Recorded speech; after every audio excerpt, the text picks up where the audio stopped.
Olá, a SNA está recebendo hoje o professor Daniel Pérez, chefe-geral da Embrapa Solos, para conversar, para falar um pouco sobre essa situação desse iminente super El Niño. E a gente vai falar um pouco sobre os possíveis impactos geopolíticos, da questão do agronegócio. Bom dia, professor. Bom dia, Larissa. Bom, a gente pode começar com essa questão do El Niño, né? Não, eu prefiro nem falar no Super El Niño, porque as questões ainda estão se desenvolvendo para a gente poder caracterizar que vai ser um Super El Niño, né? Mas esse aquecimento anormal das águas do Pacífico, que é o fenômeno que a gente chama de El Niño, ele altera os padrões climáticos globais e aí ele tem uma série de consequências na questão da agropecuária global. Esses impactos eles podem também gerar instabilidade geopolítica por causa dessas combinações de efeitos entre a questão da diminuição da produção de alimentos, que traz insegurança alimentar, que aumenta a inflação de alimentos, e devido a questões que acontecem em muitos países, principalmente os mais dependentes de alimentos, né, você tem até riscos de imigração em massa por causa das secas ou das enchentes, causando outros problemas, principalmente dentro do deslocamento do mesmo país ou entre países, né? Como acontece, por exemplo, na África. Então, assim, se a gente pode nomear os diversos e possíveis problemas geopolíticos, porque no final, se a gente for analisar, desde o começo do século XXI, a partir de 2007, nós já estamos praticamente na quinta crise global que envolve questões geopolíticas, extremos climáticos, insegurança alimentar e conflitos, né? Então, isso só demonstra que essa situação ela veio para ficar. A gente vai ter que pensar no futuro, principalmente na área agropecuária, sempre nessa questão geopolítica, porque se antigamente ela já tinha uma importância não assim, vamos dizer, era bem relativamente marginal, agora ela pode ser até preponderante nas decisões que os agricultores têm que tomar antes de iniciar um plantio. Então, eu começaria, por exemplo, e agora eu vou falar de uma maneira geral, né? O primeiro problema que o El Niño traz é que, em algumas regiões, somente no hemisfério norte, você tem o calor extremo. E esse calor extremo, obviamente, afeta a produção de alimentos em vários lugares do mundo. Eu citaria, por exemplo, a questão do arroz. Nós temos basicamente três grãos que são a base da alimentação mundial. Então, nós temos o arroz, nós temos o trigo e nós temos o milho.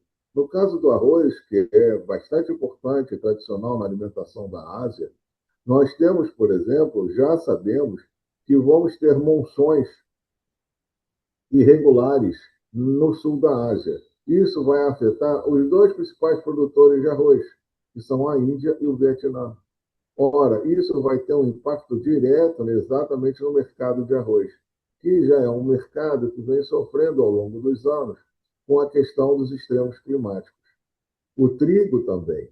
Nós temos já nos Estados Unidos áreas conflagradas de seca na principal área de produção de trigo de inverno, e nós também temos uma possibilidade de quebra de safra na Austrália, que é outro grande produtor de trigo. Então, você veja bem, quais os problemas decorrentes disso? Principalmente quando você diminui os estoques de alimentos, você diminui a possibilidade de exportação. E boa parte dos países do mundo são dependentes de importar alimentos. Basicamente, eu posso dizer que nove são os grandes exportadores de alimentos, o Brasil é um deles, mas todos os outros têm um determinado grau de importação de alimentos. Então, isso tudo, vamos dizer assim, vai repercutir em aumento de custos de alimentos, que em certos países o alimento ele representa 40, 50% do gasto familiar. Então, isso diminui exatamente os recursos que podem ser utilizados para outras compras de bens pela família. E quando o custo do alimento também fica muito alto, às vezes as pessoas abrem mão dos alimentos mais nutritivos em detrimento de menos nutritivos.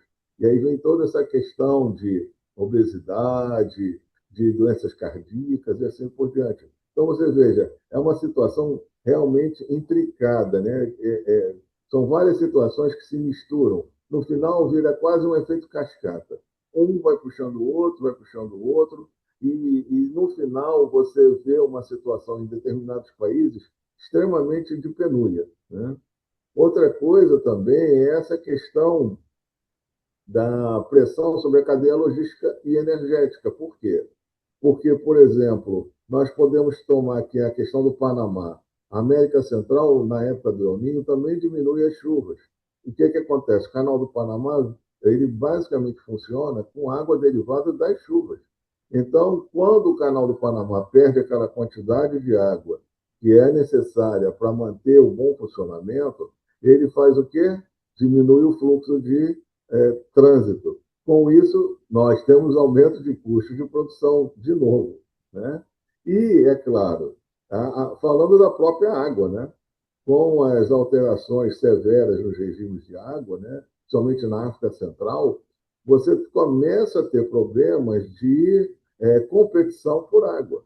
Nós já temos, por exemplo, a questão do Paquistão. O Paquistão ele vem sofrendo ao longo do tempo com secas prolongadas.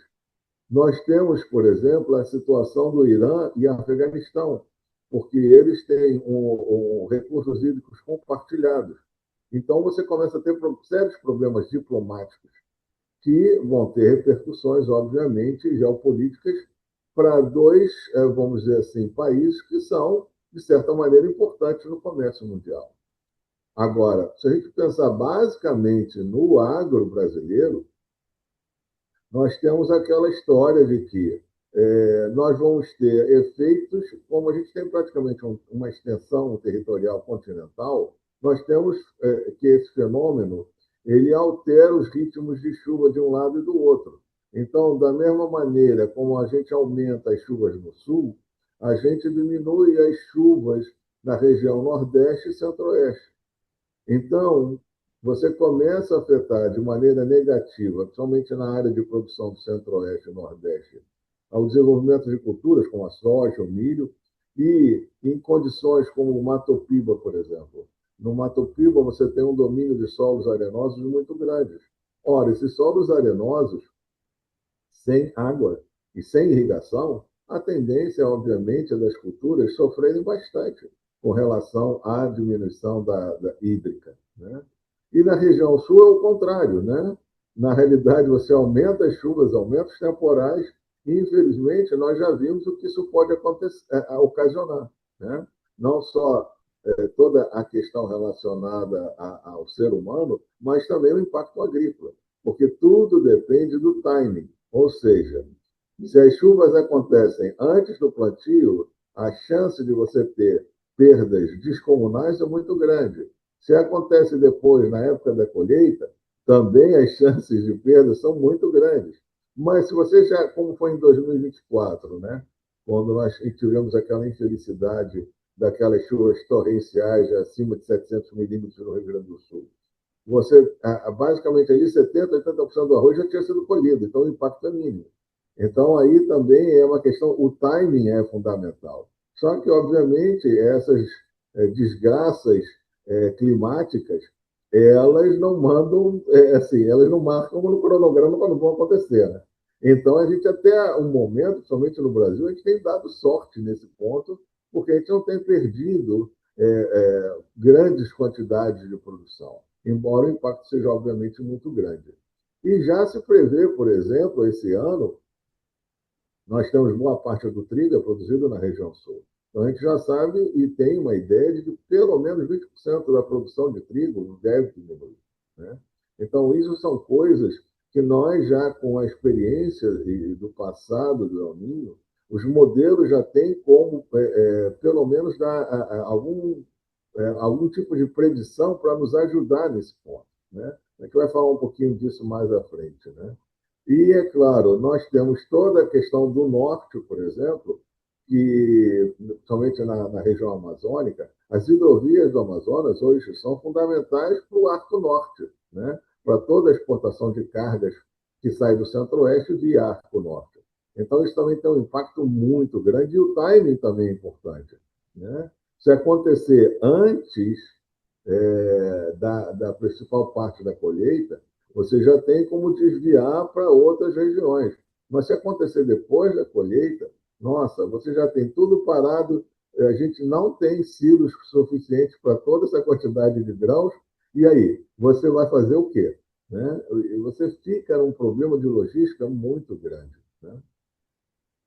Agora, assim, por isso é que eu acho que nesse momento, assim, a gente tem que confiar basicamente nas empresas nacionais, principalmente aqui no Brasil, né, o INMET, que é um órgão muito importante, que a gente tem que manter um olho no clima e um olho na televisão para ver como é que a área geopolítica está acontecendo, né? Principalmente aqueles que trabalham com exportação. Perfeito, professor, bem esclarecedor. Eu gostaria que você falasse também sobre as contribuições das pesquisas da Embrapa, né, com sementes, enfim, pesquisas nesse âmbito, que possam minimizar esses efeitos desse fenômeno.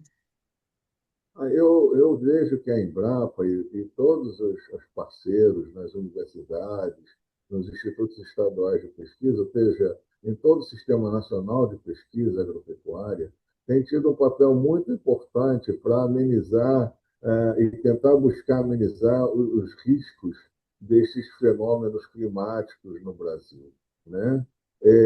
Basicamente, o que nós fazemos é tentar combinar inovações em laboratório com práticas de manejo que aumentem a resiliência do solo e das plantas frente a esses extremos hídricos e térmicos causados por esse fenômeno que é o El Niño. Então, assim, eu posso citar alguns exemplos mais relacionados, obviamente, à Embrapa, né, que é onde eu trabalho, que mostram esse direcionamento nessa visão de futuro, né? Então, por exemplo, nós temos a questão da biotecnologia e genética. Então, nós temos trabalhado com cultivares tolerantes à seca. Então, o desenvolvimento de sementes geneticamente modificadas por edição CRISPR, principalmente, nessas linhagens de soja, milho e trigo, para tentar manter a produtividade mesmo sob restrição hídrica severa. Isso é um trabalho que é relativamente demorado, exige avaliações de campo, mas é um trabalho muito importante pensando principalmente nessas questões de seca nas áreas de produção. Nós temos também trabalhado muito fortemente nessa questão de bioinsumos. E bioinsumos não só pensando na questão da nutrição da planta. Tem lançamentos de soluções biológicas, como o Auras, né, que é uma parceria com a empresa NOAA, que é um bioestimulante que é derivado de uma bactéria isolada do mandacaru, né? E esse produto estimula o crescimento radicular, permitindo que a planta absorva mais água em camadas mais profundas. Então, com isso, ela vai tolerar longos períodos de veranico. Nessa questão dos modelos, como eu tinha falado, nós temos toda essa parte de inteligência climática e gestão de risco, que é o zoneamento agrícola de risco climático. Essa ferramenta que foi desenvolvida pela Embrapa na parceria com o Ministério da Agricultura, ela se mantém atualizada, ela vem somando uma base de dados de vários anos, então ela tem a possibilidade de indicar as melhores janelas de plantio, considerando o tipo de solo e o ciclo das culturas e considerando essas épocas de conturbado clima, como é o caso do El Niño, né? Então, o ZARC orienta os produtores a atrasarem ou adiantarem semeadura para evitar pico de seca ou excesso de chuvas. Né?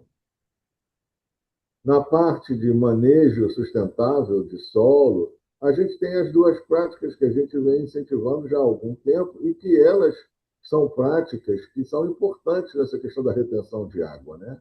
Que é a integração lavoura-pecuária-floresta, né?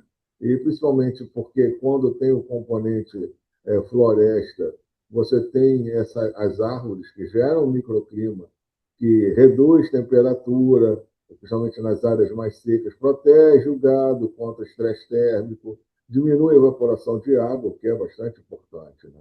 E o sistema plantio direto, já que a camada, a palhada de cobertura morta que se forma, ela impede que o sol bata diretamente na terra, então ele mantém a umidade por mais tempo, né? Então, isso tudo, assim, são ações que, obviamente, também elas têm que estar relacionadas com a questão das orientações técnicas regionais. E, para isso, nós temos todo o trabalho relacionado de pesquisa da Embrapa associado aos órgãos de extensão rural regionais ou mesmo ao Senar, que já tem um nível mais nacional, em que nós temos condições de levar essas questões tecnológicas ao campo. Um ponto também importante é que, com o aumento da temperatura, você também aumenta a incidência de doenças na lavoura. Então, ajustar e monitorar certas doenças ou pragas que já são, vamos dizer assim, esperadas normalmente, mas dessa vez, com o aumento da temperatura, a certeza é maior.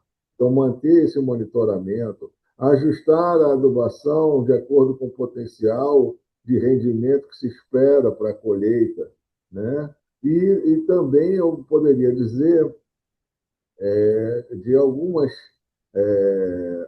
aplicativos, por exemplo, que podem auxiliar o próprio produtor na escolha da melhor técnica e assim por diante. Um dos que eu posso citar, por exemplo, e que é bastante importante na região do semiárido, é o aplicativo Guardiágua, que foi um aplicativo desenvolvido pela Embrapa e parceiros para auxiliar agricultores e técnicos na identificação de áreas adequadas para a construção de barragens subterrâneas no semiárido. Olha, essas barragens subterrâneas é basicamente uma técnica que você transforma o solo num grande reservatório de água. Então, com isso, você fortalece a segurança hídrica e alimentar. Então, isso são alguns dos exemplos.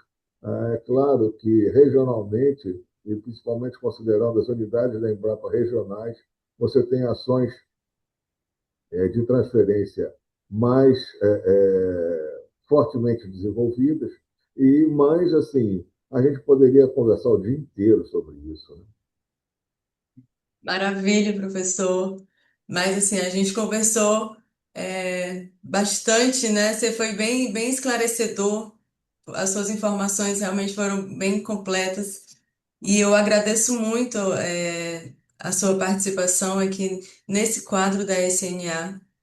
Vamos torcer para que esses impactos realmente não venham com essa força que estão prevendo, não é isso? Vamos torcer por isso, mas eu vou te dizer uma coisa, Larissa.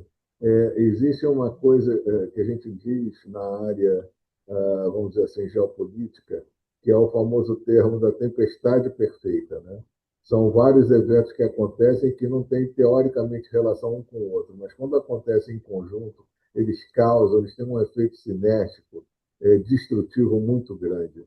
E exatamente quando nós temos hoje um El Ninho bem definido. Se ele é realmente um super El Ninho, ou seja, vai ser um El Ninho forte, como um dos mais fortes das últimas décadas, e você combina isso com problemas geopolíticos, olha, é alguma coisa que preocupa no que diz respeito à questão da segurança alimentar global.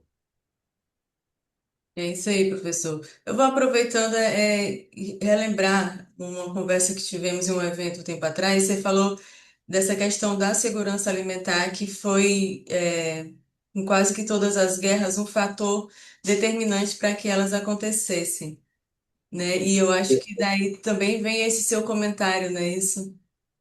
Exatamente, né? Isso faz parte de um estudo que eu desenvolvo com o meu grupo voluntário dentro da Escola de Guerra Naval, né? No Laboratório de Simulação de Cenários, que basicamente, se a gente for observar, vamos dizer assim, desde os primeiros desenvolvimentos da sociedade humana, então vamos retomar aí há 10 mil anos, 20 mil anos atrás, sempre e basicamente todos os conflitos tiveram como fonte geradora ou consequências graves sobre a questão da segurança alimentar. No final das contas, a gente pode imaginar o seguinte, né? Se o ser humano ou os hominídeos começaram na África e depois se distribuíram pelo resto do planeta, e a conquista da Terra foi basicamente o quê? A busca de áreas de produção agrícola melhores. Então, isso é o que causou o movimento do ser humano.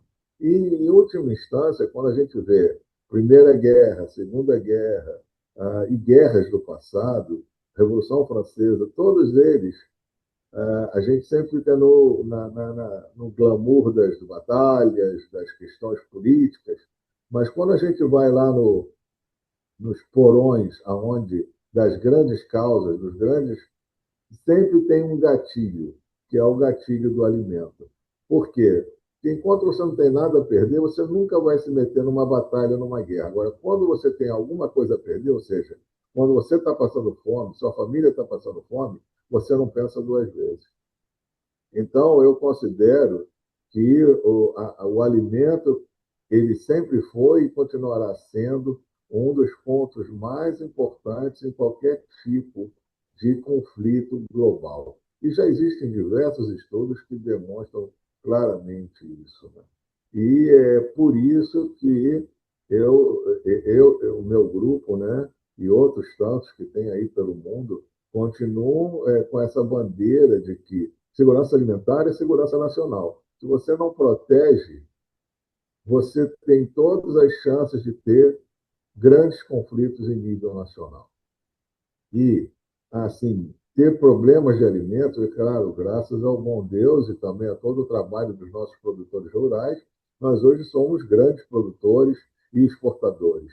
Mas basta um ano em que aconteçam esses desastres climáticos de norte a sul, de leste a oeste, para a gente ter problemas de alimentação.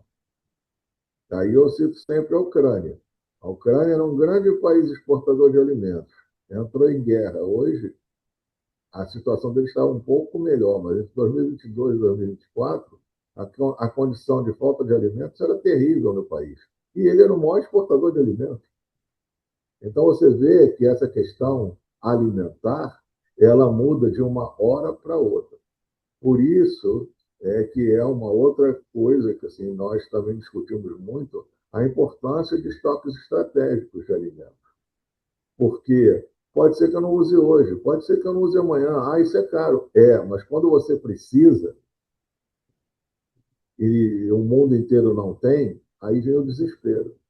E exatamente, outra coisa que vem sendo estudada, e bastante estudada, é essa questão de que esses choques climáticos têm acontecido com mais frequência e principalmente concomitantemente em vários celeiros do mundo. Então, para acontecer de não ter, por exemplo, vamos pensar numa situação como essa que eu falei, o clima monsônico, né, afetando a Índia e o Vietnã, e também, vamos dizer assim, que nós tenhamos tempestades muito fortes na China. Se não tiver arroz, os estoques de arroz não dão para consumo de 4, 5 meses do mundo inteiro. E tem certos países que são altamente consumidores. E aí, se não tiver arroz, o país que tradicionalmente consome arroz vai consumir o quê? Trigo? É difícil você mudar culturalmente um país nesse sentido, né? Então, é daí que surge toda a questão dos conflitos, né? Principalmente. Mas, assim, por isso é que é importante a gente ter isso no nosso radar, porque aí a gente se prepara. Nós temos que nos manter prevenidos. A prevenção é a única forma de evitar exatamente esses, essa instabilidade civil e política e militar que a falta de comida pode trazer no país. Perfeito, professor. Muito obrigada pela sua entrevista. Eu gostaria que você fizesse agora as suas considerações finais. Bom, eu não, é assim, é claro que a gente aqui soa apocalíptico, né? Mas eu acho importante que as pessoas percebam que isso tudo está batendo na nossa porta e que, obviamente, principalmente os cidadãos que moram na cidade, eles são os mais vulneráveis, porque a cidade não produz alimento. Então, eu acho muito importante que, principalmente, a população, de uma maneira geral, ela se preocupe mais com relação a essas questões da segurança alimentar, com o bem-estar do nosso produtor rural, porque é ele que, em última instância, mantém a nossa segurança alimentar, os fluxos e logísticas para baratear os nossos custos, porque isso vai continuar sendo fundamental na existência de qualquer sociedade, principalmente da nossa, que há poucos anos atrás viu a insegurança alimentar, na época da Covid, aumentar barbaramente, né? Perfeito, recado dado. Mais uma vez, obrigada. Conversamos hoje com o chefe-geral da Embrapa Solos, Daniel Pérez. Professor, muito obrigada. Curtam as nossas redes, sigam a nossa página e até o próximo.